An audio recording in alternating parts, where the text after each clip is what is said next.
안녕하세요, 여러분. 성관천사입니다.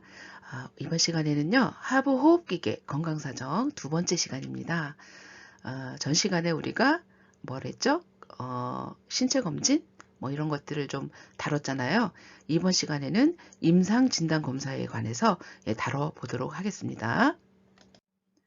일단 첫 번째 하는 검사가 혈액검사가 있을 수 있겠죠. 그죠? 혈액검사에서 우리 뭐 호흡기계 환자들에게 뭐 피검사로 뭐 이거를 꼭 해야 되겠다. 뭐 그렇게 본다면 이제 염증이 있는지 없는지 이런 것들을 많이 보게 되겠죠. 그죠? 폐렴이나 뭐 이런 것들이 있을 수 있겠으니까요. 그래서 CBC 전혈구 검사를 할 수 있겠는데 거기 CBC에는 RBC가 포함이 되고 헤모글로빈, 헤마토크리트, ESR 뭐 이런 것들이 포함이 될 건데 WBC도 물론 있겠죠. 헤모글로빈은 특히 중요하죠. 그죠? 왜요? 우리 산화혈색소, 예, 우리 그 말을 했었잖아요. 그러니까 헤모글로빈에 산소를 이렇게 싣고 이동을 하잖아요.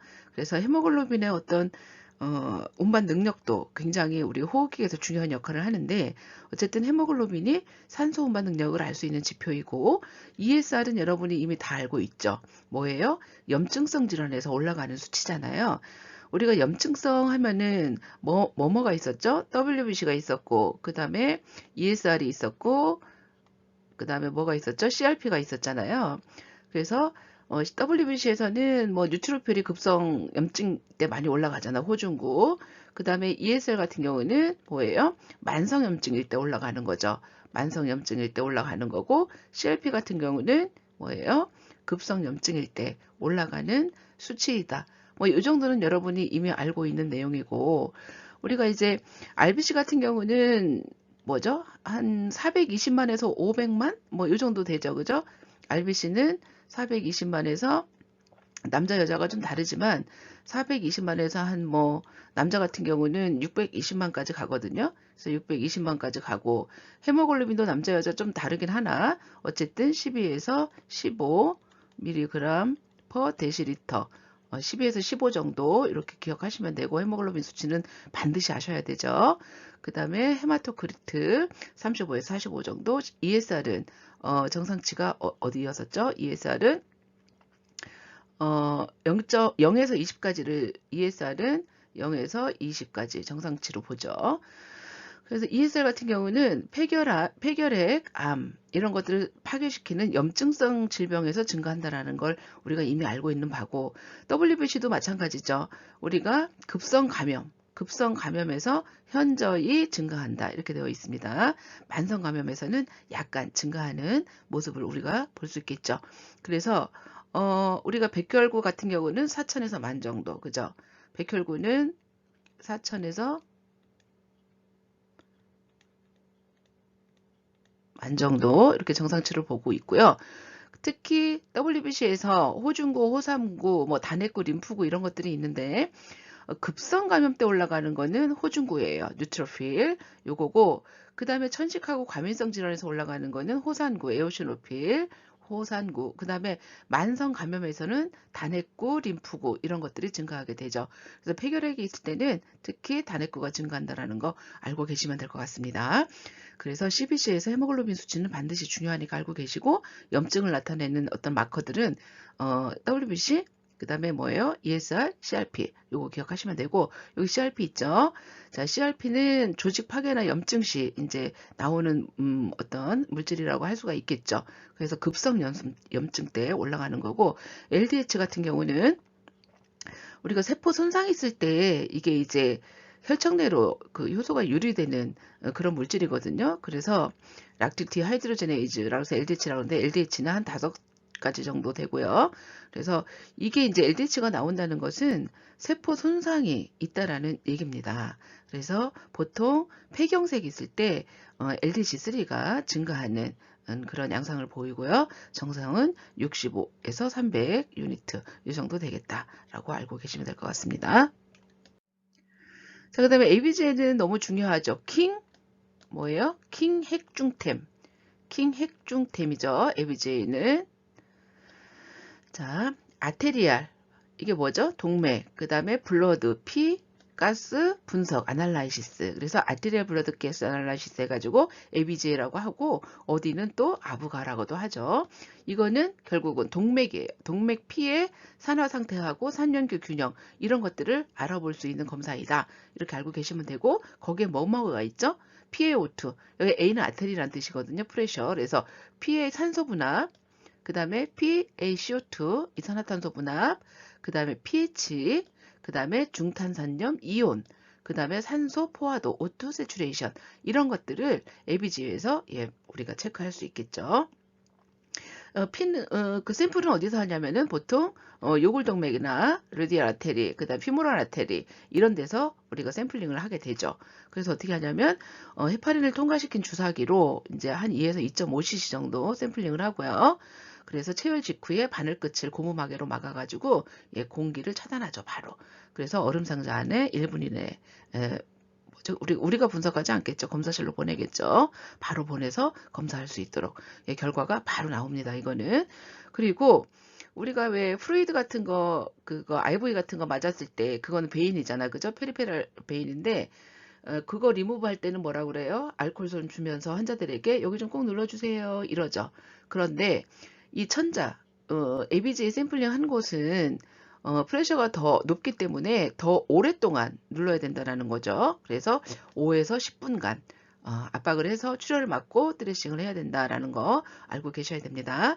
그래서 ABJ는 뭐 보통 우리가 할 때도 있겠지만 대부분 의사가 하겠죠. 그죠? 그렇지만 어쨌든 동맥에서 샘플링 한다라는 걸 여러분이 분명히 알고 계셔야 되고 프레셔가 높기 때문에 더 눌러줘야 된다는 거 이거 아셔야 되고 그 다음에 ABJ에서는 PaO2, PaCO2, pH, HCO3, O2 세츄레이션 이런 것들을 우리가 알 수 있겠다.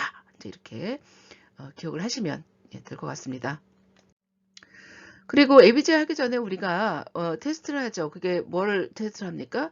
요게 이제 요거 엄지 손가락 있는 쪽에 레디얼 아테리 요골 동맥이 될 거고 새끼 손가락 있는 쪽이 척골 동맥이 되겠죠. 그래서 얼라 아테리가 되겠죠. 그래서 이 서큘레이션이 잘 되고 있나를 검사하는 방법이 알렌 테스트예요. 그 외우는 거는 ABJ 앞자도 A고 알렌 테스트 앞자도 A이기 때문에 그렇게 AA 이렇게 외우시면 될 것 같습니다. 그래서 이거는 보통 이제 여기서 우리가 샘플링을 하게 될 거 아닙니까? 그러면 우리가 여기도 아테리가 완전 정상이어야 될 거고 여기도 정상이어야 되겠죠. 척골도. 그리고 여기가 만약에 막혀 있거나 그런데 여기 펑처해 가지고 문제 생기면 안 되잖아요. 그래서 뭐예요? 여기에 어떤 서큘레이션이 잘 되고 있나를 확인하는 방법이 알렌 테스트예요. 그래서 요거를 이렇게 꼭 누르고 있어요. 주먹을 꼭 쥐게 하고 시술자의 양쪽 시지 그 다음에 장지를 이용해서 요골동맥 여기 양쪽을 꽉 눌러요. 누르고 환자분 보고 한 4번이나 5번 주먹을 쥐었다 폈다 이렇게 반복하게 하세요. 그런 다음에 환자에게 주먹을 쫙 펴게 한 다음에 요거 손을 떼보는 거죠. 요거 손을 떼보는 거예요. 그러면 이제 요거를 손을 이렇게 떼버리면 여기는 막혀 있으나 서큘레이션이 잘 돼가지고 여기 색깔이 붉게 되돌아올 거라는 얘기죠. 정상이면은 되돌아올 거라는 얘기이기 때문에 이걸 보는 검사예요. 근데 만약에 여기가 문제가 있다면 왜 되돌아오지 않겠죠. 검사 결과 척골동맥의 측부산을 충분하면은 10에서 15초 이내에 충혈이 돼가지고 이 샘플링 해도 된단 말이에요. 여기서 샘플링 해도 된다는 얘기고 만약에 하얗게 그냥 남아있다 그러면 여기 어딘가에 문제가 있다는 얘기이기 때문에 여기도 구멍을 낼 수가 없는 거죠. 그래서 ABJ 샘플링을 할 수 없다 이런 얘기거든요. 그래서 ABJ 할 때 알렌 테스트 한다라는 거 척골의 순환 정도를 보기 위함이다 라는 거 그리고 눌렀다가 뗐을 경우 빨리 색깔이 돌아와야 되는데 10에서 15초 안에 돌아오는데 그게 안 돌아올 경우에 여기 얼라 아테리에 문제가 있다라고 보고 천절을 하면 안 된다. 이제 이런 테스트가 뭐다? 알렌 테스트다. 이렇게 하시면 될 것 같습니다. 저는 정상치를 여러분이 아셔야 되겠죠. 그래서 PaO2는 80에서 100이고, 그 다음에 CO2는 35에서 45. 우리 성인간호학에서는 이 35하고 45를 좀 잘 기억하세요. 그러니까 35에서 45. 그러면은 여기서 보통은 여기다가 앞에를 뭐 붙인다든가 가운데에 점을 찍는다든가 이런 수치들이 대부분 성인간호학에서 많이 있거든요. 여기 보세요. pH도 7.35에서 7.45가 정상이네요. 앞에 7을 붙였고요. 그죠? 뭐죠? 포타슘 같은 것도 35에서 45 정도 이렇게 노멀 레인지잖아요. 그래서 성인간호학에서 이 3호와 4호 이 수치를 기억하시면 다른 검사 결과를 외우는데 도움이 많이 될 거라고 생각이 듭니다. Anyway, 자 PaO2는 80에서 100이고 요거 80 이하로 떨어지면은 뭐라고요? 저산소 혈증이 될 거고 또 CO2 분압을 보면은 35에서 45 mmHg가 정상이라는 거죠. 그래서 만약에 이거 이상 올라가면은 이거는 뭐예요? 호흡성 산증이 될 거고 환기가 제대로 안 된다는 얘기죠. 그죠? CO2를 내보내야 되는데 못 보내고 있다라는 얘기입니다. 지금. 그 다음에 35 이하로 떨어지면은 CO2가 적은 거잖아요. 그래서 이거는 과대 환기의 결과라는 거죠. 호흡성 알칼리증. 요걸 나타낸다고 볼 수가 있겠고 pH는 정상치가 7.35에서 7.45거든요. 그래서 이거 아래로 내려가면은 산증이고 요거 위로 올라가면은 알칼로시스다. 이렇게 아시면 돼요. 그리고 또 나중에 보상작용 같은 거 할 때도 7.4가 정상 가운데 딱 있거든요. 그래서 사실은 7.35에서 7.45까지가 노멀 레인지긴 하나 7.4를 딱 보고 요 아래로 가면 산성, 요 위로 가면 뭐 염기성 이렇게 우리가 판독할 수도 있겠습니다. 그래서 7.45 이상이면 알칼리증이고 3호 이하로 떨어지면 엑시도시스 산증일 것이다. 그래서 호흡성 산증인 경우는 CO2가 올라가고 pH가 내려가겠죠. 호흡성 알칼리증은 CO2가 내려가고 pH는 올라가는. 그러니까 CO2 레벨이 중요하다는 얘기죠. PaCO2가 호흡성에서는 그런 내용을 보여주고 있고. 그 다음에 HCO3는 뭐예요? HCO3는 22에서 26까지가 밀리이퀴발렌트 퍼 리터 정상이거든요. 그래서 이거는 이쪽으로 올라가면은 염기성이란 얘기고 이쪽으로 내려가면 산증이란 얘기죠. 그죠? 그렇기 때문에 ABG에서 HCO3는 이게 메타볼릭이냐 이런 걸 보는 어떤 기준으로 삼거든요. 그래서 대사성 이게 만약에 HCO3가 내려가면 산증일 거고 위로 올라가면은 알칼리증일 것이다. 이제 이런 얘기입니다. 자, 그 다음에 베이스, 베이스 액세스 이것은 뭐냐면은 플러스 2에서 마이너스 2까지가 노멀 레인지로 보는데 마이너스 2 이하로 떨어지면 대사성 산증, 대사성입니다. 그 다음에 투보지드브 이상이면은 알칼리증 이렇게 우리가 판독을 한다는 거고 O2 세츄레이션은 95에서 100% 요게 이제 노멀 레인지에 들어간다. 이거는 뭐냐면 혈색소에 의해서 헤모글로빈에 의해서 운반되는 산소의 농도를 말하는 거예요.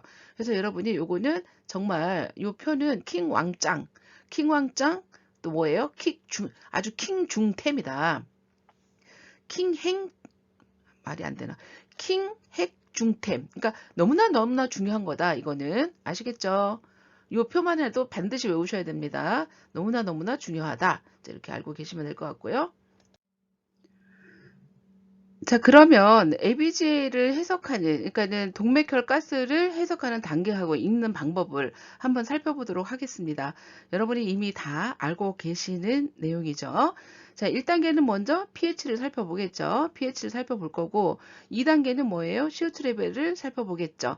이것은 CO2는 뭐예요? 이게 호흡성인지 아닌지를 우리 판단하는 기준이 되겠죠. 그 다음에 3단계는 HCO3를 중탄산염을 살펴보게 되겠죠. 요것은 대사성인지 아닌지를 알아보는 우리가 기준이라고 생각하시면 될 것 같아요. 그래서 이렇고 그 다음에 우리가 이제 이거 뭐죠? 이런 것들은 산염기에서는 보상작용이 일어나잖아요.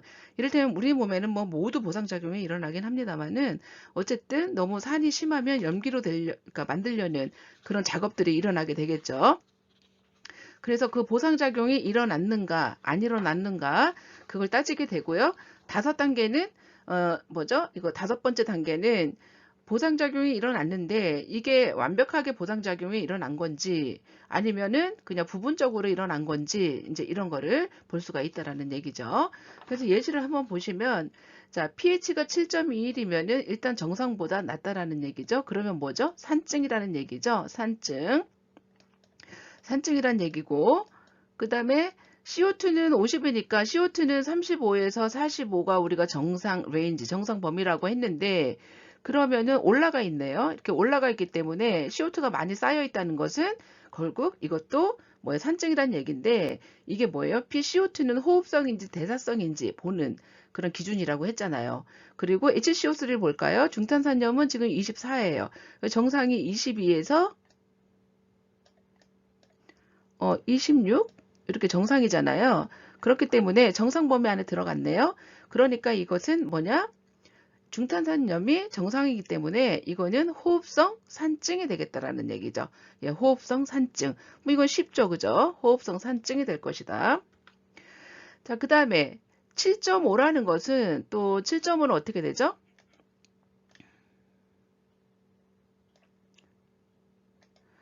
자, 7.5는 산은 7점 뭐예요? 7.35에서 7.45까지잖아요. 그죠? 7.45까지고 가운데는 뭐죠? 7.4 이렇게 보시면 되고 7.5니까 이거는 염기가 되겠네요. 저 올라가 있네요. 그리고 CO2하고 HCO3를 볼까요? 이거 HCO3는 정상 범위에 들어가 있고 그러니까 이것은 CO2만 좀 낮은 상태거든요. 그러니까 뭐예요? 이거는 호흡성 알칼리증이겠다. 이제 이렇게 볼 수 있는 거죠. 자, 그 다음에 이제 요거를 한번 볼까요? 요거 7.21이면은 지금 내려가 있어요. 예, 산증이네요. 산. 그죠? 산증이네요. 그 다음에 CO2 레벨 볼까요? CO2 레벨은 얼마예요? 정상으로 들어가 있나요? 예, 좀 정상보다 35에서 40이니까 정상이다. 그죠? 정상이고 HCO3를 볼까요? 20이거든요. 그러니까 정상보다 낮은 상태니까 이거는 산이겠죠. 그래서 우리 여기 ABG에서 pH, PaCO2, HCO3에서 HCO3는 이게 대사성인지 아닌지를 살펴보는 어떤 기준이라고 했잖아요. 그래서 이거는 대사성 산증이 되겠습니다. 자, 그 다음에 요거 한번 볼까요? 7.5면 올라가 있네요. 그럼 올라가 있으면 이거는 뭐죠? 염기증인, 알칼로시스가 되겠어요. 염기성. 그 다음에 CO2하고 HCO3가 정상인지 아닌지를 볼게요. CO2는 지금 뭐죠? 정상 범위로 들어와 있고 HCO3는 정상보다 26위까지 정상이니까 올라가 있어요. HCO3가 염이 많으니까 이거는 알칼로시스거든요. 근데 PaCO2가 노멀 범위에 들어가 있기 때문에 HCO3 메타볼릭 알칼로시스가 되겠죠. 그래서 여기까지는 뭐 그렇게 어렵지는 않겠습니다. 자, 여기까지는 어렵지는 않을 것 같고요. 그 다음에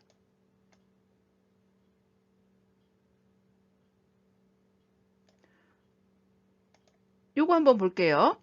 자, 7.30이면 산증이겠어요. 좀 내려가 있는 거죠. 예, 산증. 산이 될 거고 그 다음에 PaCO2가 60으로 올라가 있고 HCO3가 50으로 올라가 있거든요.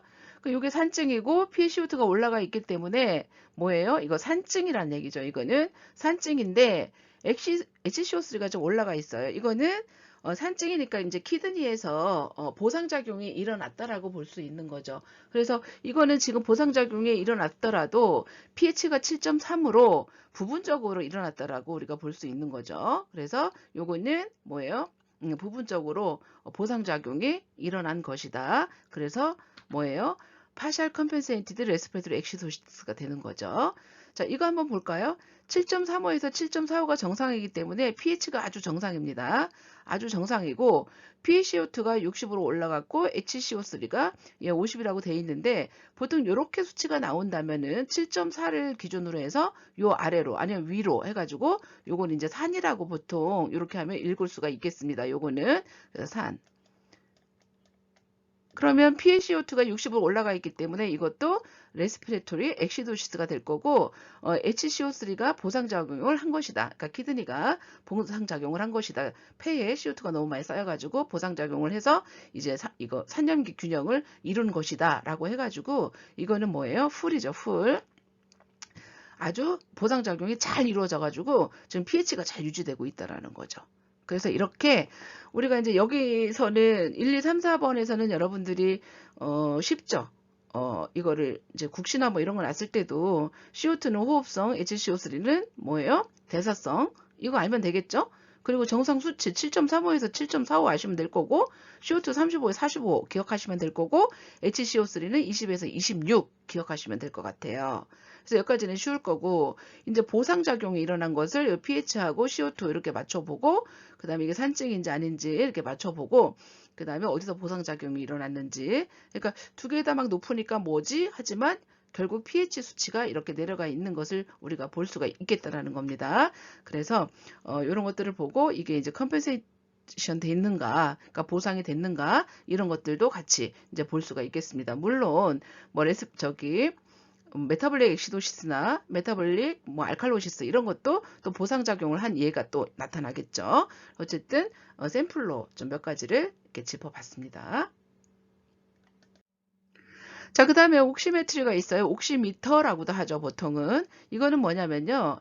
이렇게 우리가 혈관 안에 있는 혈관 안에 있는 산소 포화 상태를 지속적으로 측정할 수 있는 거예요. 뭘 통해서요? 적외선을 통해서요. 그러니까 적외선을 통해 가지고 그 산화혈색소 있죠? 거기에다 딱 통과를 시켜 가지고 그거를 다시 여기서 읽는 기계다. 그게 뭐냐?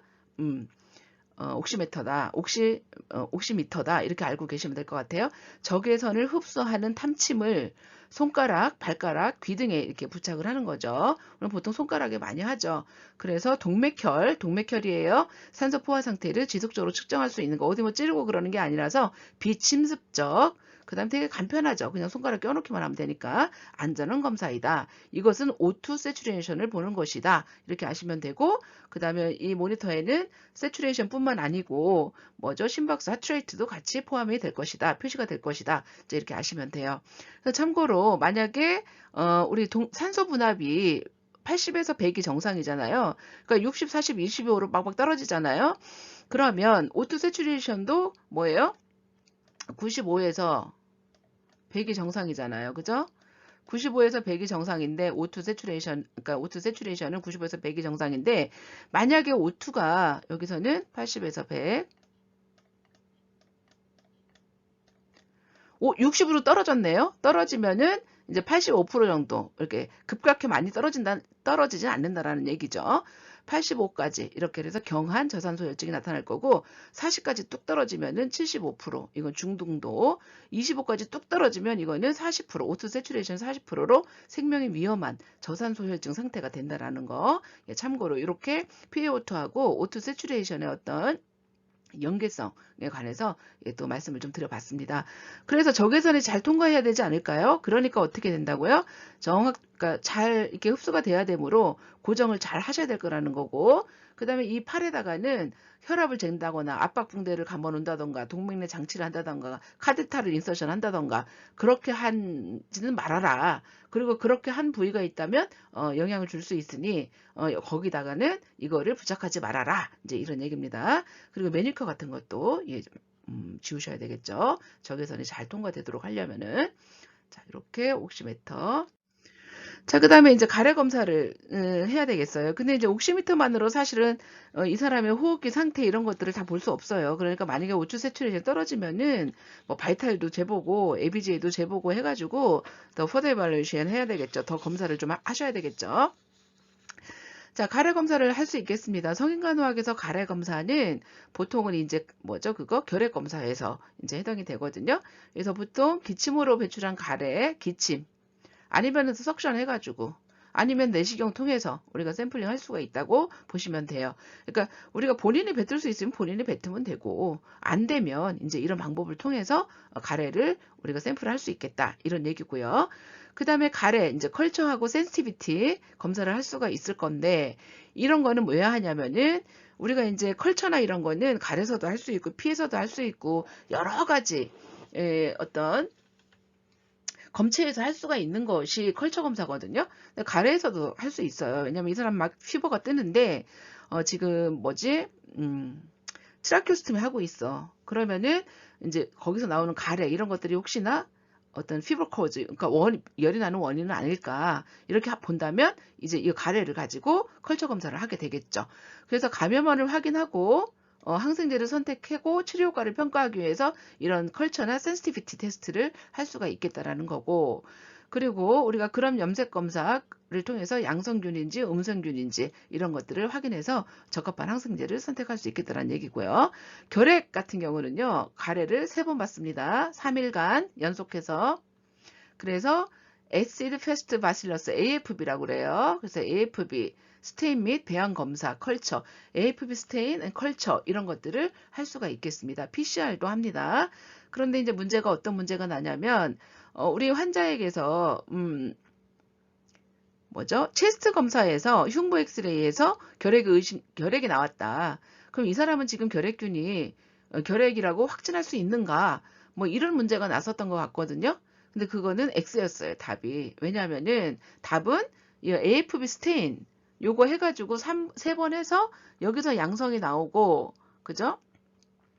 그러면 이제 뭐야 이거 결핵으로 확진할 수 있겠다. 이제 이런 얘기죠. 근데 병원에서는 보통 AFP PCR까지 같이 하게 됩니다. 그리고 체스만 찍는 게 아니고 뭐를 찍어요? CT도 같이 찍어가지고 이제 확실하게 펄머너리 TB입니다. 라고 이제 진단을 내리게 되는 거죠.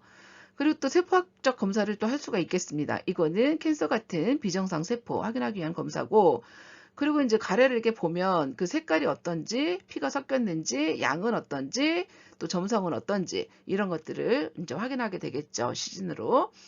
그 다음에 세균 검사를 위한 가래 검사는 우리가 샘플링 할 때 컬처나 이런 거는요, 안티 쓰기 전에 해야 된다는 거. 근데 이거 컬처는 가래뿐만이 아니에요.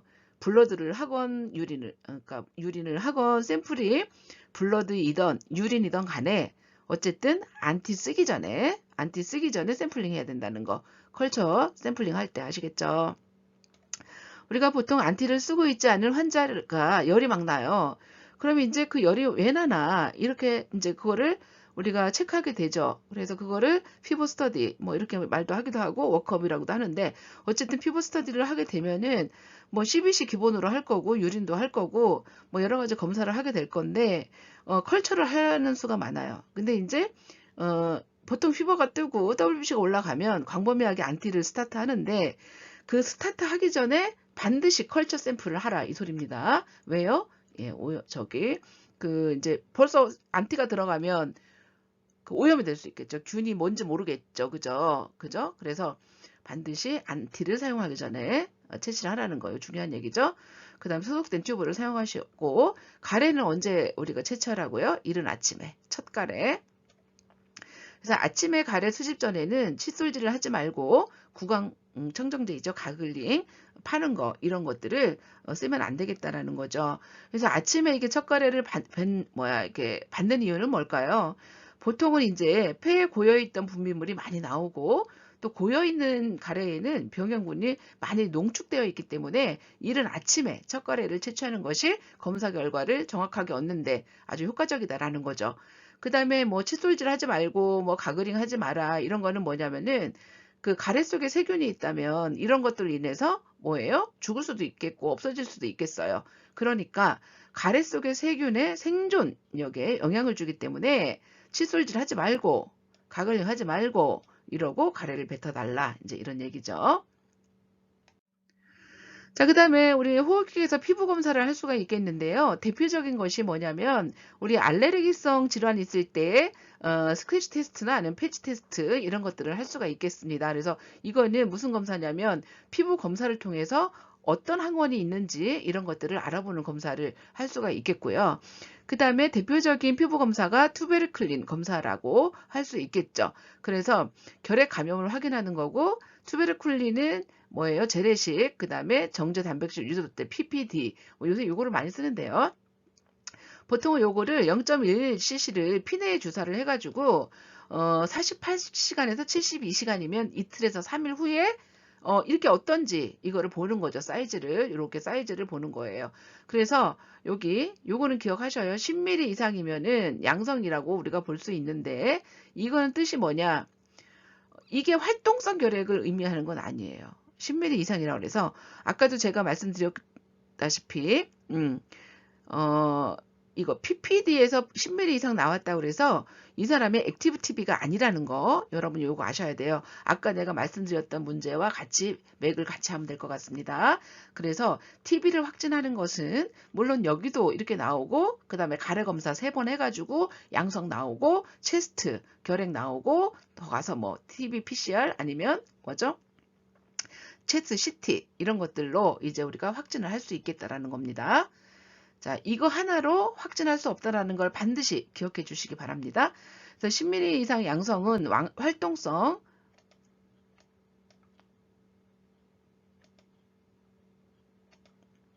자, 양성은 활동성, 액티브한 결핵 환자를 의미하는 게 아니다. 그냥 어느 부위에 결핵 감염이 있거나 과거에 앓고 나았다는 것을 의미하는 것이다라는 거. 이거 좀 꼭 좀 기억해 주세요. 그래서 5에서 9는 의향성이고 3일이보다 작을 때는 음성이라고 판독한다. 이렇게 알고 계시면 될 것 같습니다. 자, 그 다음에 우리가 뭐 하겠어요? 피 검사 했고, 기타 뭐, 가래 검사도 했고, 피부 검사도 했잖아요? 이제는, 사진을 한번 찍어봐야 될 것 같습니다. 영상을 한번 찍어봐야 될 것 같은데, 가장 대표적인 것이 이게 체스트, 그러니까 흉부 X선 촬영이에요. 그래서 단순 흉부 X선이라고 하죠. 여기 보시면 이게 이제 우리가 보통 보는 흉부 엑스레이거든요. 흉부 엑스레이. 엑스레이로 이렇게 투영된 것을 이렇게 이미지로 얻은 사진이 바로 이런 사진인 거죠.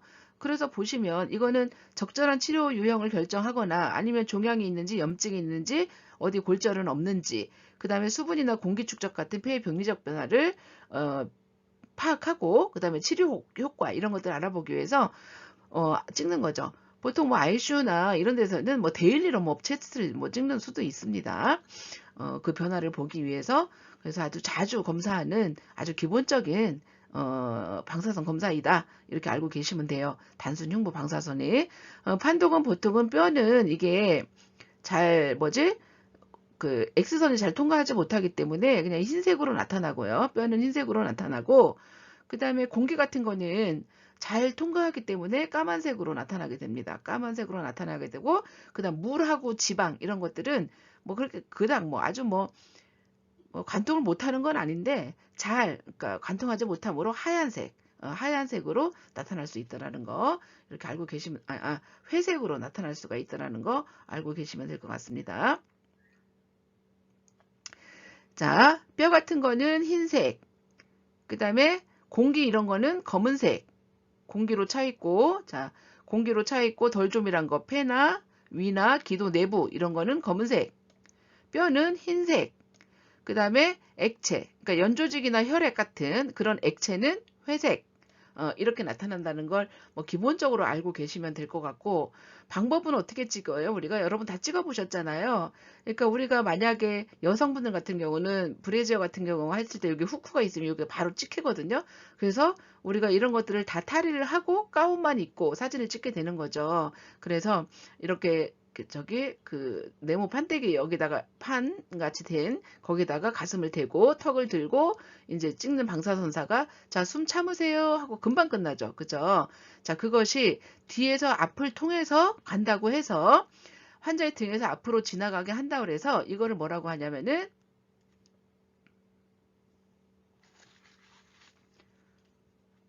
요걸 말합니다. 요걸 뭐라고 하냐면은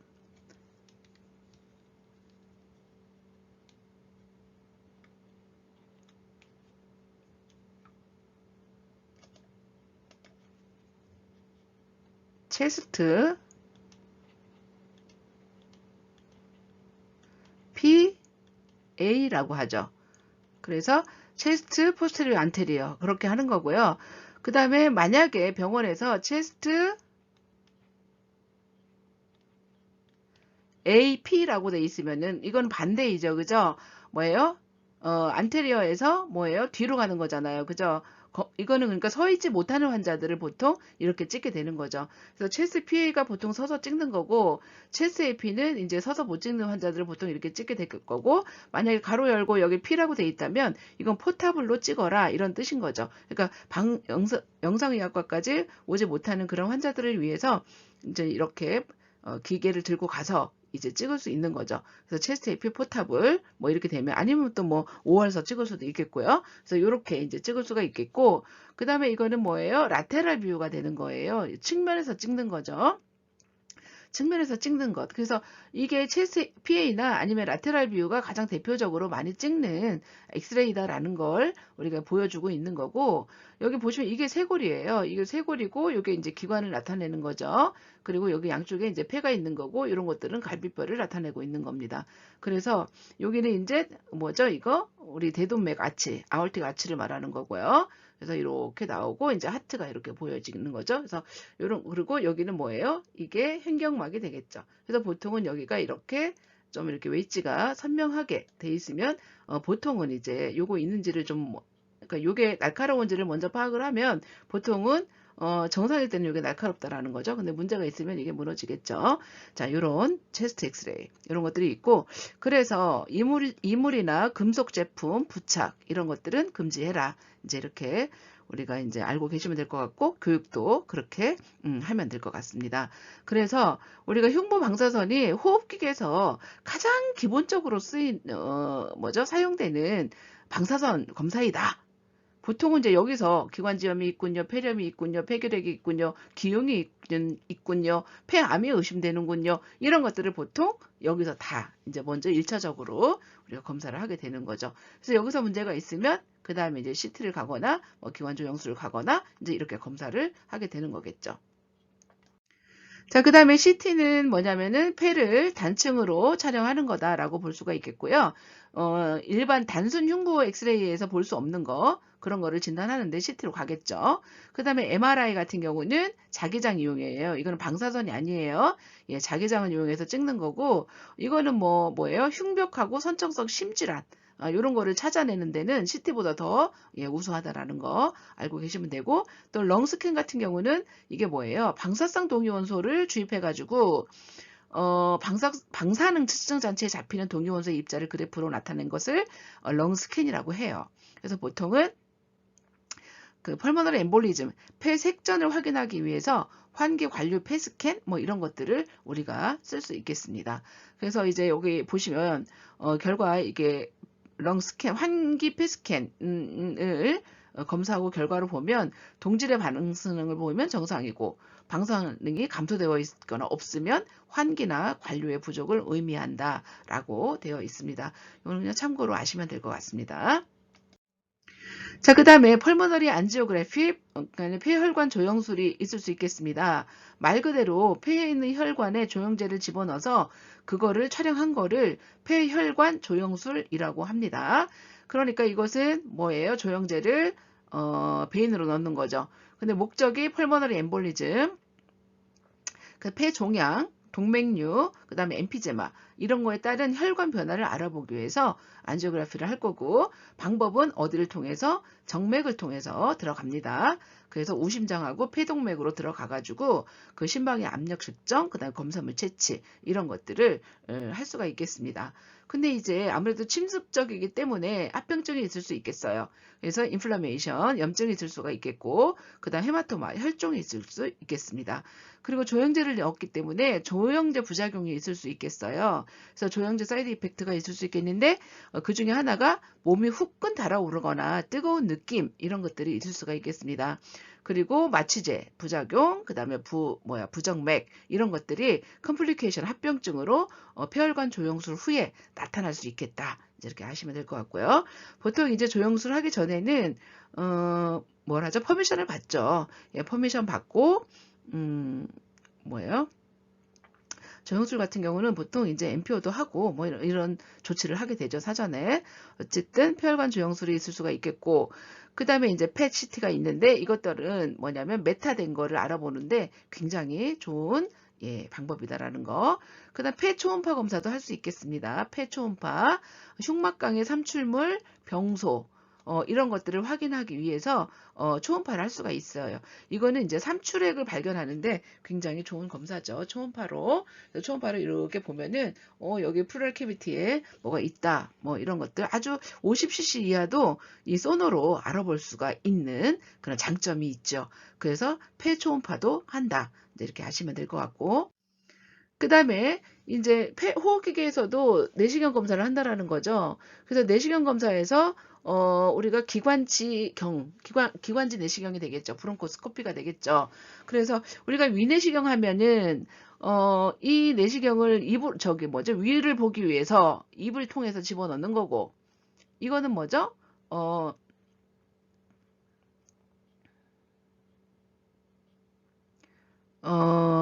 어디? 기관에 들어가는 거예요. 그러니까 식도나 위로 들어가는 게 아니고, 기관지 내시경은 기도로 기관지 경이 이만큼 들어오잖아요. 트라키아를 통해서 여기 기관지까지 들어가는 거잖아요. 기관지경이니까. 그죠? 이렇게 들어간단 말이죠. 근데 우리가 생각해 보세요. 기관지에 정말 뭐 물이라도 살짝 들어갈라 치면은 막 사례가 걸려가지고 기침을 하고 막 난리가 나는데 이렇게 뭐죠? 관이 막 들어가 있어요. 그럼 되게 괴롭겠죠, 환자들이요. 자, 그런 증상이 있을 거고, 그리고 이렇게 관이 들어간다고 생각을 하면은 아마 여기 조직들이 좀 손상이 있을 겁니다. 그래서 하고 나서 이제 피가 조금 넘어올 수도 있겠죠. 예, 이런 과정들을 살펴본다면, 그죠? 그런 것이 있을 것이고, 그리고 반드시 MPO를 하셔야 될 것 같고요. 그죠? 그 다음에 이게 들어가 있기 때문에 인두나 후두가 이렇게 들어가기 때문에 인두나 후두가 또 부어 있을 수도 있겠다라는 거죠. 자, 그런 것들을 쭉 이제 이건 이제 밖에서 보는 거죠. 모니터를 통해서 본다던가, 직접 본다던가, 모니터에도 나오고, 그렇게 하는 거죠. 모니터를 통해서 보게 되는 거겠죠. 그래서 그런 검사의 어떤 과정들을 보면은 간호는 뭐 저절로 여러분들이 아마 떠올려지지 않을까 이런 생각이 들어요. 그리고 이거를 넣을 때 보통 입에다 마취를 하고 해요. 그렇기 때문에 이거 마취제가 이거 기관지경 검사했다 그래서 대번 풀리지가 않거든요. 병실에 와서도 이 마취한 게 다 안 풀릴 수가 있어요. 그러니까 그런 상태에서 음식을 입으로 준다면 그게 기도로 넘어갈 확률이 높아요. 그죠? 그래서 반드시 뭐에 이거 개그 리플렉스 또 뭐 연화 반사 이런 것들이 다 돌아오고 나서 퍼밋 해줘라 입으로 뭘 줘라 이제 이런 얘기인 거죠. 그래서 이렇게 보시면 자 진단은 뭐겠습니까? 여기 기관지에 있는 어떤 뭐 투머 그 다음에 염증이 있는지 좁아졌는지 이런 것들을 볼 수 있겠죠. 이걸 이렇게 보면 직접. 그 다음에 여기서 바이옵시를 위한 목적도 되겠죠. 바이옵시를 위한 목적도 될 거고 또 가래도 뽑겠죠. 그래서 그거를 뭐 컬처 검사를 내보낼 수도 있겠죠. 사이톨로지도 할 수 있겠습니다. 세포학적 검사. 그러니까 이걸 집어넣어서 거기를 보는 목적도 있지만 샘플을 하는 목적도 있을 것이다. 이제 이렇게 알고 계시면 되겠어요. 샘플도 하고 석션도 하고 바이옵시도 하고 이런 것들이 기관지경의 목적이다. 치료도 하고요. 그 다음에 좁아진 부위 있으면은 스텐트 삽입 뭐 이런 것들도 할 수가 있겠다라는 거고 레이저 요법 이런 것들도 기관지경을 통해서 할 수가 있겠다라는 겁니다.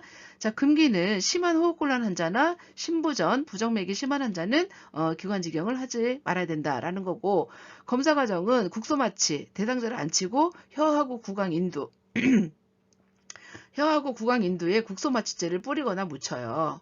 예, 그래가지고 앙와의 자세에서 목을 뒤로 젖혀가지고 기관지경이 잘 들어가도록 하고 그래서 그 내시경을 코, 입, 기관 내관, 기관 절개관 뭐 이런 데를 통해서 삽입을 하고요. 그래서 시진 보고 나서 세포학적 혹은 미생물학적 검사를 위한 검사물을 채취할 수 있겠죠. 그래서 어쨌든 우리가 위내시경 해보신 분은 알겠지만 위내시경은 위를 보는 거고 그 다음에 기관지 내시경은 기관지를 보는 거구나. 그래서 어쨌든 이것도 입을 마취하고 들어가는구나. 그리고 금식이 필요하겠구나. 되게 괴롭겠구나. 물론 하기 전에 다 퍼미션을 받겠죠. 동의서도 받고 하겠죠. 그래서 그렇게 하는 거겠구나. 이제 이렇게 이해하시면 될 것 같습니다.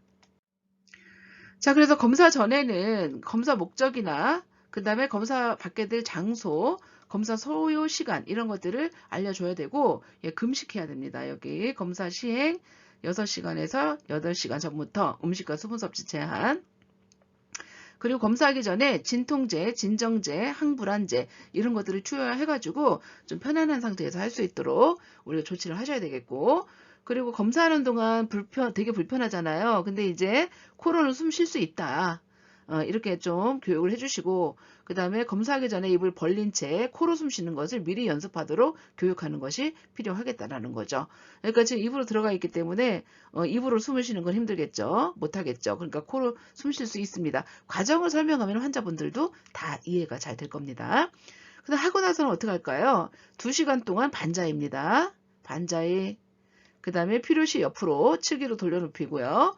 바이탈 사인 검사 전과 비교를 하시고 그 다음에 폐음, 심장 리듬 이런 것들을 좀 같이 체크를 해주시면 되겠고 그 다음 O2를 좀 줘가지고 전산소혈증이 있는지 관찰을 해주시고요. 그 다음에 금연 검사 후에 몇 시간 동안 담배 피지 마세요. 이렇게 교육하셔야 되고 그 다음에 국외 반사가 돌아올 때까지 금식 그 다음에 만약에 구개 반사하고 연화 능력이 회복이 되면은 이제 그때부터 이제 부드러운 음식하고 따뜻한 음료수, 부드러운 음식, 따뜻한 음료수 이런 것들을 제공하시면 되겠습니다. 그리고 아까 말씀드린 바와 같이 아무래도 그 관에 들어가기 때문에 이제 거기 인두나 후두가 좀 부어 있을 수 있거든요. 그러면서 좀 아플 수 있어요. 그러니까 그런 것이 있을 수 있다는 걸 미리 알려주시면 될 것 같습니다. 그리고 만약에 그런 이유로 인해서 목소리가 안 나와요. 말이 안 돼요. 이런 분들은 의사소통을 위해서 연필과 종이 이런 것들을 제공해서 의사소통이 원활하게 될 수 있도록 여러분들이 도와줘야 되겠다라는 겁니다. 그래서 기관지경 브론코스코피 한번 알아봤고요. 자, 그 다음에 내시경 개용술은 엔도스코피, 소라코토미 했어요. 이거는 흉강을 그냥 내시경을 통해서 눈으로 보면서 바이옵시를 하거나 아니면 종양 제거, 그 다음 식도수술, 심장마 절제 이런 진단과 치료를 위해서 전신마취에서 하는 거예요. 이거는 전신마취에서. 그래서 흉벽에다가 2개 내지 4개의 작은 절개창을 인시전을 한 다음에 내시경 넣어가지고 이제 검사하는 거지. 그래 하는 거고요. 시술 후에는 폐를 재팽창시키기 위해서 흉관을 삽입한다라는 거. 그래서 밀봉, 흉곽, 배액 장치 이런 것들과 연결한다라는 거 알고 계시면 될 것 같습니다. 자, 그 다음에 기관지 조영술이 있었어요. 아까 뭐 있었죠? 혈관에 조영제를 집어넣어서 하는 검사가 있었고요. 이거는 기관지에 조영제를 넣어서 하는 거거든요. 그러니까 브론코스코피 하면서 조영제를 쏴서 하는 검사겠죠. 그러니까 사실 기도에 또 조영제를 넣는다는 것이 또 좀 위험할 것 같긴 합니다. 어쨌든 anyway. 자, 검사 목적은 종양, 무슨 혹덩어리 아니면 낭종, 뭐 시스트, 아니 포린바디, 이물에 의한 기관지가 뭐예요? 이게 막혔는지 이런 것들을 확인하기 위해서 기관지 조영술을 할 수 있다라는 거고, 그 다음에 계속 피가 나와요. 객혈, 그 다음에 폐렴, 이렇게 자꾸 재발되는데 이게 왜 그렇지? 그럴 때 이제 원인을 규명하기 위해서도 그라피를 하고, 그 다음에 기관지 확장증, 종양, 낭종, 피부의 공동 이런 것들을 진단하기 위해서 기관지 조영술을 할 수 있다는 거고, 검사 과정은 목과 코에 국소마취제 스프레이, 앙화이 눕히고 기관에 카테터나 기관지경을 삽입한 다음에 그것을 통해서 요오드 주영제를 투여하는 거죠. 그래서 관찰할 기관지 내부에 조영제가 골고루 퍼지도록 대상자에게 여러 가지 자세를 취하도록 이제 이렇게 하게 되겠죠. 그래서 검사 전에는 뭐 할 거냐면은 일단 구강간호, 그 다음에 의치나 보철 확인, 의치 제거 이거 잘 해주시고 엠피오 해주셔야 되고, 그 다음에 포스처럴 드레이지, 체이백, 이런 기관지 청결하게 해주셔야 되고, 그 다음에 하기 전에 분비물 감소를 위해서 아트로핀을 투여할 수 있다라는 거 아시면 되겠고요. 검사 후에 마찬가지로 조영제를 제거하기 위해서 기침이나 체이백 이런 것들로 조영제가 잘 제거될 수 있도록 하셔야 되는 거고, 그 다음에 우리가 이거 뭐예요? 기침 반사, 그다음 연화 반사, 뭐 아니면 개글 리플렉스 이런 거 돌아올 때까지 금식이니까 MPO표 부착하고요. 그다음 사이드 이펙트 이런 것들 관찰해 주시고, 후두 경련 부종 아까랑 똑같죠. 브론코스코피랑 후두 경련 후두 부종 이런 것들 관찰해 달라는 거 있었고요. 그다음에 요오드 조영제에 대한 반응을 관찰해 달라는 거죠. 그래서 보통 이런 검사하기 전에 퍼미션을 받을 거고, 그다음에 요오드 조영제에 대한 부작용이 있었는지 없었는지 그런 히스토리를 우리가 테이킹하게 되는 거죠. 그래서 이런 것들을 미리 또 관찰을 하게 되고요. 그 다음에 이제 바이옵시를 할 수 있겠죠. 폐생검, 폐에서 조직을 떼는 거죠. 그래서 폐질환을 확진하기 위해서 우리가 시행을 하는 거고, 보통 이제 기관지경을 이용하거나 아니면 바늘생검, 개방폐생검 이런 것을 통해서 할 수가 있겠습니다. 그래서 검사 후 출혈이나 호흡곤란이 있는지 관찰해 주셔야 돼요. 근데 이거는 합병증이 있을 수 있겠습니다. 폐에서 조직을 떼는 거기 때문에 기흉이나 아니면 농흉, 출혈, 피하기종, 호흡곤란 이런 것들이 컴플리케이션으로 렁 바이옵시 하고 나서 있을 수 있다라는 걸 반드시 기억해 주세요. 이게 12년도 국시에 났던 문제입니다. 그 다음에 이제 소라센테시스를 좀 살펴볼 건데요. 흉강천자를 여기 보시면 여기 이제 여기 있고, 그 다음에 여기 플루랄 여기 붙은 거가 뭐예요? 장측, 그 다음 바깥에 뭐예요? 벽측. 가운데 흉막 강 이렇게 있는 거죠. 그래서 여기 이제 흉막 삼출액이 이렇게 있단 말이죠. 그러면 이렇게 이런 자세를 한 다음에 포타진으로 이렇게 다 하고 소금을 씌워가지고 리도카인 이런 걸 마취한 다음에 니들로 찔러가지고 이제 요거를 이렇게 빼내는 뭐 그런 시스템이라고 보시면 되겠죠. 그래서 그 부위를 좀 이렇게 많이 잘 보이도록 우리가 시야를 확보하기 위해서 이런 자세를 취해주면 늑간 사이가 벌어져가지고 안전하게 좀 우리가 그 뭐라고 하죠? 천절을 할 수 있겠다. 이제 이런 얘기죠. 그래서 이런 자세를 취한다라는 거 알고 계시면 되고 이거를 너무 많이 빼내면 안 된다라는 거죠. 한번 볼까요? 이것을 하는 목적이 뭡니까? 일단 검사물 채취도 할 수 있겠고 이렇게 쌓여있는 흉막액도 제거할 수 있겠고 그 다음에 여기에 또 약물도 주입할 수 있겠습니다.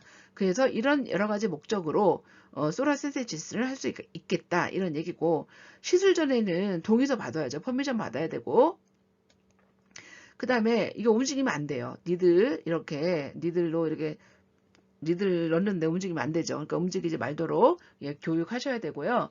그 다음에 필요 물품은 뭐 국소마취제나 50cc 주사기 17게이지면은 우리가 보통 IV 하는 것이 24게이지 니들이잖아. 그죠? 그러니까 17게이지면 더 굵은 바늘, 그 다음 3웨이, 그 다음에 소독된 검사 튜브, 배행 용기, 그 다음에 뭐예요? 켈리, 뭐 고무관, 소독포, 피부 소독기구, 멸균 끈, 멸균 장갑. 그러니까 뭐예요? 이 시술은 에이세틱하게 해야 되는 시술이다. 이렇게 아시면 되고 그 다음에 검사 중에 흉막강으로 대기에 공기가 들어가지 않도록 이 주사 바늘과 주사기의 연결 부위가 꼭 맞는지 이렇게 확인을 좀 하셔야 되고요. 그리고 여기 검사에 적합한 검사 뭐죠? 바틀 이런 것들을 준비하고 샘플링을 해야 될 거고 자세는 이런 자세죠.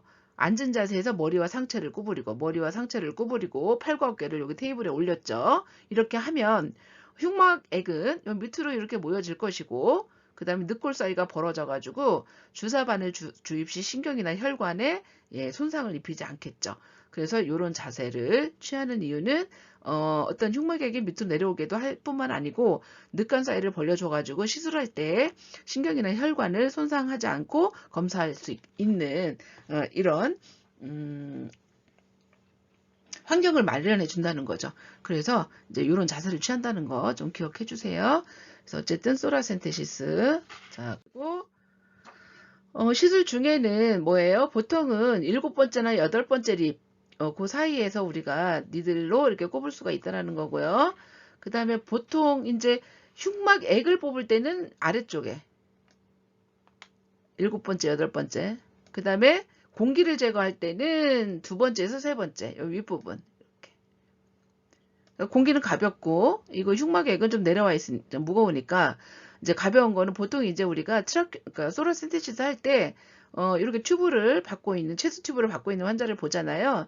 그럼 위에 이렇게 인서션이 돼 있다 그러면, 아, 뉴모소락스인가? 이렇게. 그 다음 밑에 부분에 인서션이 돼 있으면, 헤모소락스인가? 뭐 이렇게 우리가 생각해 볼 수 있다라는 거죠. 보시면 흉막액은 7번째, 8번째, 그 다음 공기 제거는 2번째, 3번째, 이렇게 위에 아래 이렇게 보통 한다라는 얘기입니다.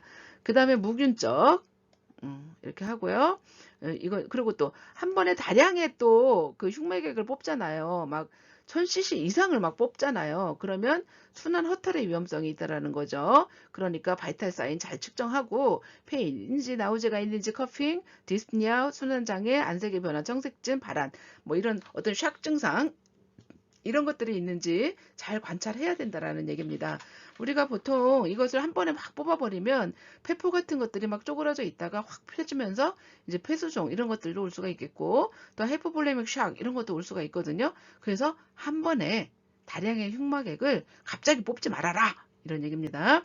자 후에는 이제 바늘을 뺀 자리 요거 이제 다 하고 뺄 거 아닙니까? 뺀 자리 또 공기 들어가면 안 되니까 압박 드레싱 그리고 검체는 검사실로 보내고 삼출물의 양, 특성, 검사 후 환자 상태를 기록하셔야 되고 쇼크 같은 합병증이 있을 수 있으니까 잘 관찰하시라. 그 다음에 천자 부위가 새는지 또 기흉이 있는지 가래에 피가 섞였는지 그 다음에 피를 토하진 않는지 기침이 심한지 호흡곤란은 없는지 사이아노시스 청색증은 없는지 이런 것들을 관찰하라 그런 얘기예요. 그러니까 이걸 하고 나서 혹시나 공기가 차거나 그래서 이제 환규가 잘 안 돼가지고 산소가 부족한 상태가 되거나 그 다음에 또 뭐예요? 그런 여러 가지 어떤 저 질환, 합병증으로 인해서 뭐 피가 나온다던가 기침이 나온다던가 뭐 이런 것들이 다 일어날 수 있기 때문에 간호사는 바이탈 사인과 환자 상태를 아주 면밀하게 우리가 봐야 되겠다. 이제 이런 얘기입니다. 그래서 보통은 하고 나서 뭘 해요? 흉부 X선 촬영을 하겠죠. 흉부 X선 촬영을 할 겁니다. 그래서 이거 하고 나서 흉부 X선 촬영을 하는 이유는 삼출액이나 공기가 남아있는지 아니면 폐가 완전히 재팽창되었는지 이걸 확인하기 위함이다. 이렇게 알고 계시면 될 것 같고요. 자, 그 다음에 이제 이것도 뭐죠? 킹핵중템이죠. 그죠? 그죠? 굉장히 중요한 테마다. 뭐예요? PFT가요. 호흡기계 사정에서 굉장히 중요한 킹핵중템이다. 이렇게 아시면 될 것 같습니다. 그래서 펄머너리 펑션 테스트 PFT라고 하죠. PFT. 보통 PFT는 뭐 여기 보시면 수술 전에 우리 폐 기능을 알기 위해서 아니면 호흡 치료 효과가 있는지 없는지를 알아보기 위해서 그 다음에 폐쇄성 질환이냐 제한성 질환이냐 이런 것들을 구별하기 위해서 PFT를 한다라는 거죠. 그래서 폐 질환을 판단하고 질환의 진행 상태를 평가하기 위한 검사이다. 이렇게 아시면 될 것 같고요. 그래서 참고로 폐쇄성 폐질환은 이제 기도에 문제가 있는 걸 말해요. COPD나 이런 걸 말하는 거고, 제한성 폐질환은 폐 실질에 문제가 있는 걸 말하죠. 폐렴 같은 걸 뭐 예를 들 수 있겠습니다. 그래서 폐쇄성 질환, 제한성 폐질환 이런 것들을 구별하기 위해서 PFT를 이제 할 수 있겠다라는 거예요. 보통 폐쇄성 폐질환을 진단하기에 PFT가 아주 유효합니다. 자, 절차는 환자에게 폐 활량계 와 연결된 마우스 피스를 입에 대고 숨을 쉬도록 하고 입으로만 숨쉬게 하기 위해서 코막이로 코를 막게 됩니다. 그래서 입으로만 이제 이거 스피로미터에 이제 불게 해가지고 검사를 하는 거죠. 그래서 깊게 숨을 들이쉬게 하고 잠깐 그 상태를 유지하게 한 다음은 또 빠르고 힘있게 숨을 내쉬도록 하는 뭐 이런 절차가 있고요. 정상 수치는 예측값의 80에서 120%, 그러니까 80 이하로 떨어지면 안 된다라는 얘기를 하게 되죠.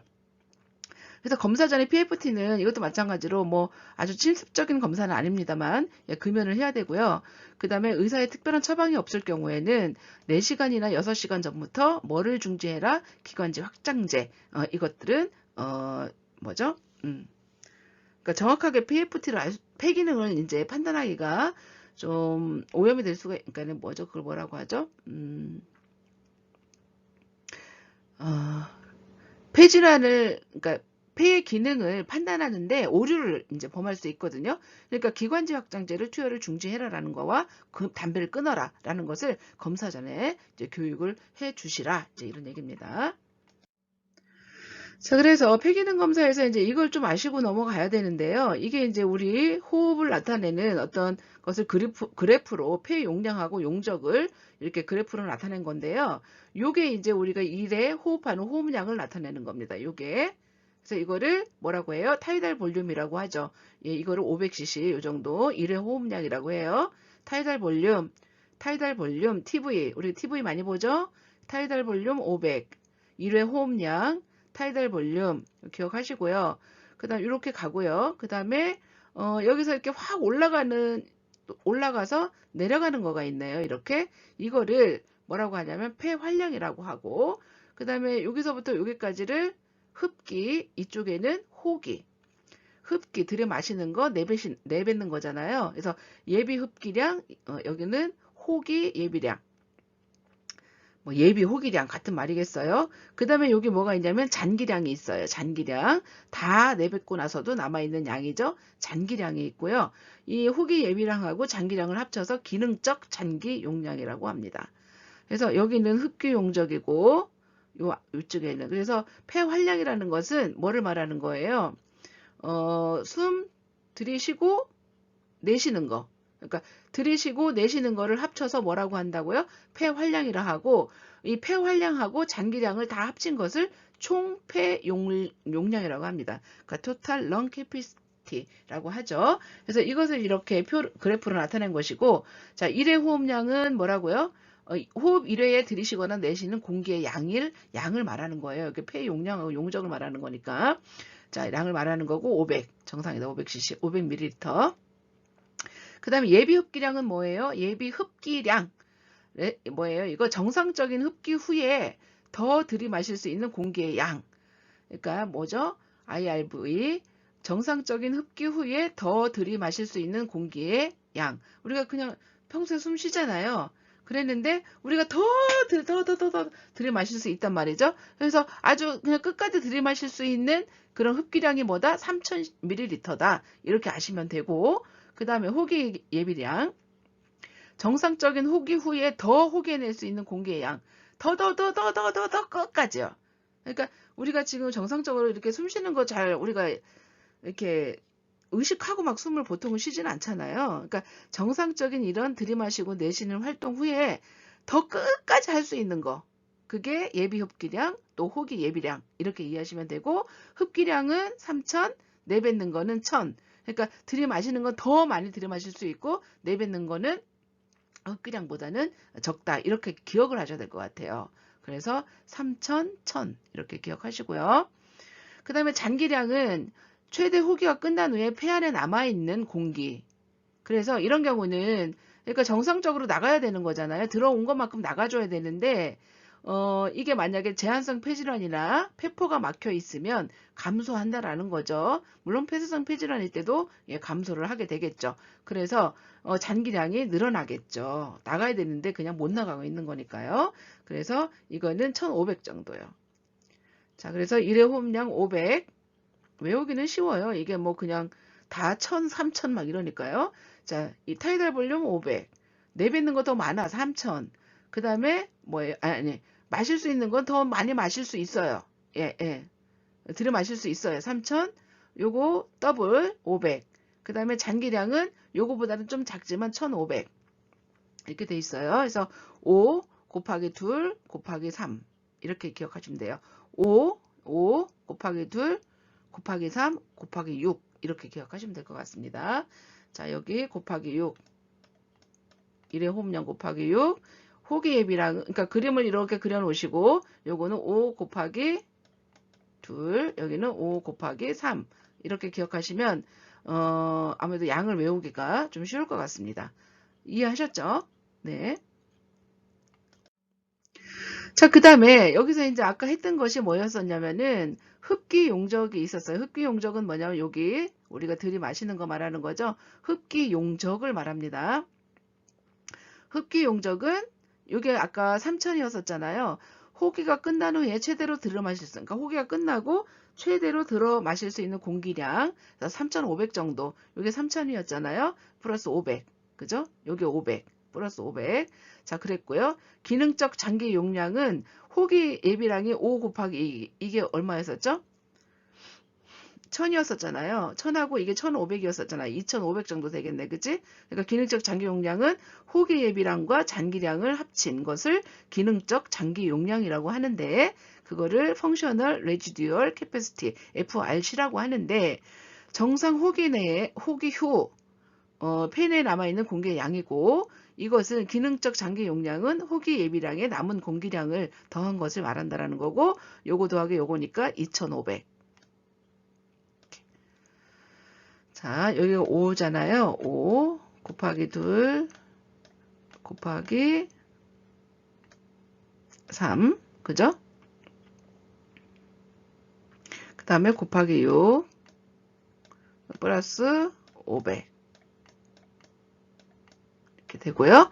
그 다음에 폐활량은 우리가 요거 말하는 거잖아요. 힘껏 들이쉬고 힘껏 내신 공기. 그죠? 이거 말하는 거거든요.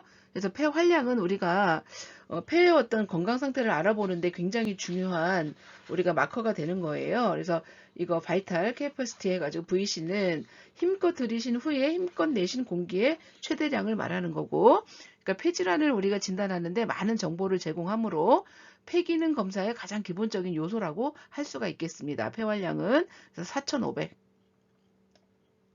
여기는 곱하기 9가 되겠네요. 5, 9, 45. 그죠? 그 다음에 총 폐용량은 뭡니까? 총 폐용량은 폐가 최대한 보유할 수 있는 공기량을 말하는 거예요. 그래서 기능적 장기 용량 더하기 뭐죠? 여기 흡기 용적이 그러니까 이거 더하기 이거면 되겠네요. 그죠? 그래서 그러면 나오죠. 뭐 그죠? 자, 요거 더하기 요거니까 보통은 요게 뭐라 그랬죠? 한 4,500 정도 되거든요. 그러니까 4,500 더하기, 아니, 3,000, 여기 3,500 더하기, 그 다음에 뭐죠? 2,500이니까 한 6,000 정도 된다라는 거죠. 정상 성인의 경우는. 그래서 흡기용적하고 기능적 장기 용량을 더하면 6,000 정도 되는 거죠. 그래서 여기 총 폐용량 TLC는 6,000 정도 되는 거다. 이제 그래서 이렇게 여러분이 기억을 하시면 될 것 같습니다. 그러니까 무엇을 의미하는지는 다 이제 이해가 되신 걸로 알고 넘어가도록 하겠습니다. 그래서 일단 또 분당 호흡량이 있을 수가 있겠습니다. 그래서 1분 동안 폐로 들어오고 나가는 공기 총량을 말하는 거고요. 그래서 정상치는 6,000에서 7,007 폐질환씩 감소한다라는 거. 강제 호기량 Forced Expiratory Volume에서 FEV 요거는 꼭 좀 기억해 주세요.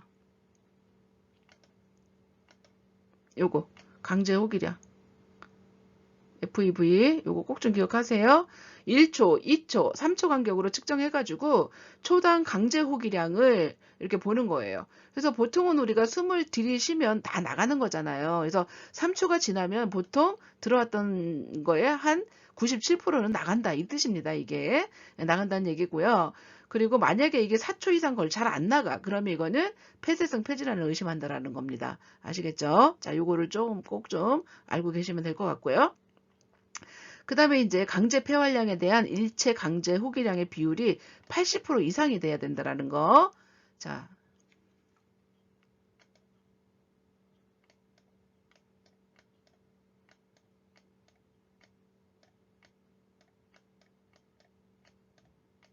forced 강제 폐활량 요게 80% 이상이 되어야 된다는 거예요. 이게 만약에 내려간다 그러면 이건 뭐예요? 폐쇄성 폐질환, 그죠? 이런 것들을 의심할 수 있겠다라는 겁니다. 그 다음에 여기 강제 날숨 유량, 이건 뭐예요? 호기 유량을 말하는 거죠. 그래서 강제 폐활량을 내실 때 호기 시작 시점으로서 1000ml 유속을 측정하는 것. 그래서 큰 기도의 공기로운 평균 이용이 되고 정상치는 분당에서 250에서 450이다 라고 알고 계시면 되고 심한 폐쇄성 폐질환할 때 분당 60 이하로 떨어진다는 것도 참고로 알고 계시면 될 것 같습니다. 자, FEV 요거 기억해 주시고 그러니까 꼭 기억할 필요는 없을 것 같습니다. 이것은 근데 이거는 반드시 기억해 주시고요. 자, 그 다음에 강제 중간 호기 유속 이런 것들은 그냥 읽어보시면 될 것 같고요. 최고 호기 유속은 강제로 호기할 때 최고 유속을 말하는 거고 분당 600리터 이상.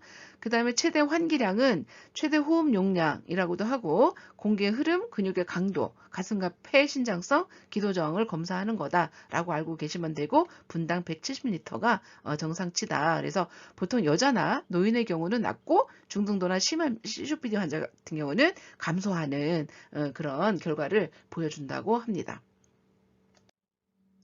자, 그래서 강제 폐활량을 이렇게 보시면 최대 흡기 후에 최대한 빨리, 그러니까 최대 들이마시고 빨리 내뱉을 수 있는 공기량 예측값의 80% 이상이 정상이다. FVC. 그 다음에 1초 FEV1 그죠?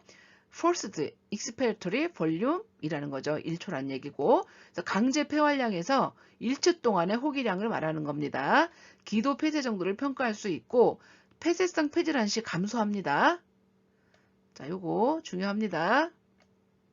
제한성 폐질환 시는 정상이니까 사실 FEV1의 이런 것들은 이 결과는 폐쇄성 폐질환을 진단하는데 아주 효과적이겠죠. 그죠? 그래서 예측값의 80% 이상. 그 다음에 1초 강제 호기율입니다. 이거는 아까 말씀드린 대로 폐쇄성 폐질환에서 감소한다라는 거 예측값의 80% 이상이 돼야 된다라는 거 알고 계시면 될 것 같습니다. 그래서 나머지는 조금 읽어보시면 될 것 같고 여기서 중요한 거 킹 핵 중템은 요거 꼭꼭꼭 요거는 진짜 킹 핵 중템이다. 반드시 외우셔야 됩니다. 자, 그래서 FBC 아까 말씀드린 대로 폐쇄성 폐질환 뭐 이런 거 감소한다라는 거고 이건 1초간 노력성 호기량 호기 시작 처음 일조가 내진 최대 공기량을 말하는 거고 폐쇄성과 억제성에서 감소된다라는 거. 비율 요거는 폐쇄성 질환에 주는 거라는 거. 요거 꼭 좀 기억해 주세요. 자, 이렇게 알고 계시고 여기 기능적 잔기량 있잖아요. 자, 요거는 증가된 FRC. 그러니까 기능적 잔기량이 증가했다면 이거는 폐쇄성 폐질환. 그 다음에 잔기량, 완전히 강제 호기 말 폐에 남아있는 공기량, 폐쇄성 폐질환, 폐기종일 때 증가한다. 요거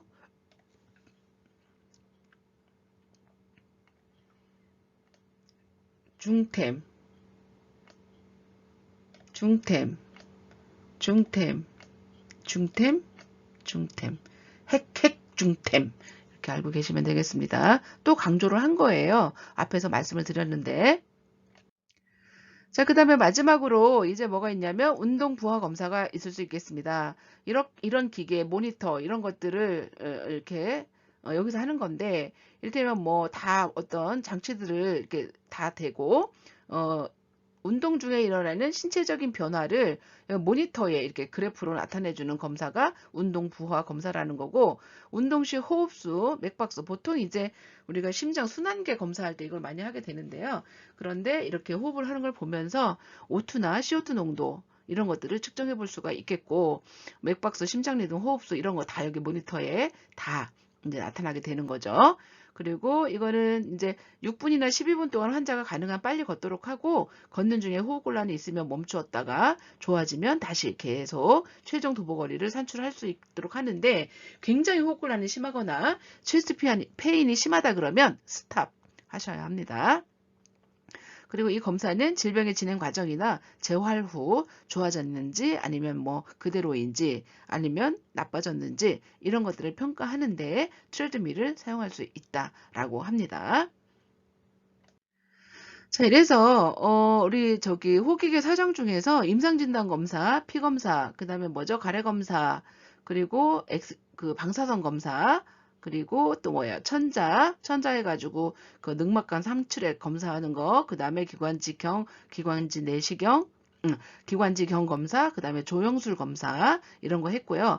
그다음에 호흡기에서 굉장히 중요한 게 ABGA도 있지만 PFT도 있죠. 그래서 ABG 읽는 거, PFT 읽는 거 반드시 기억해 주시고 그에 해당하는 질환은 무엇인지 이런 것들을 반드시 기억해 주세요. 그다음에 승광천자나 아니면 기관지경 검사는 검사 전후 간호 이런 것들을 살펴봐 주세요. 보통은 뭐 MPO 하는 거라던가 아니면 아까 기관지경이나 뭐 이런 것들은 MPO 그다음에 국외반사 돌아와야지 다이어트를 퍼밋할 수 있다라는 거, 그러니까 뭘 먹을 수 있다라는 거 반드시 기억해 주시고 또 가래 검사 같은 경우는 에이프비스테인 3번 한다는 거, 아침에 받는다는 거 이런 것들 좀 꼭 좀 기억해 주시기 바랍니다. 자, 수고하셨습니다. 여러분 항상 응원하겠습니다.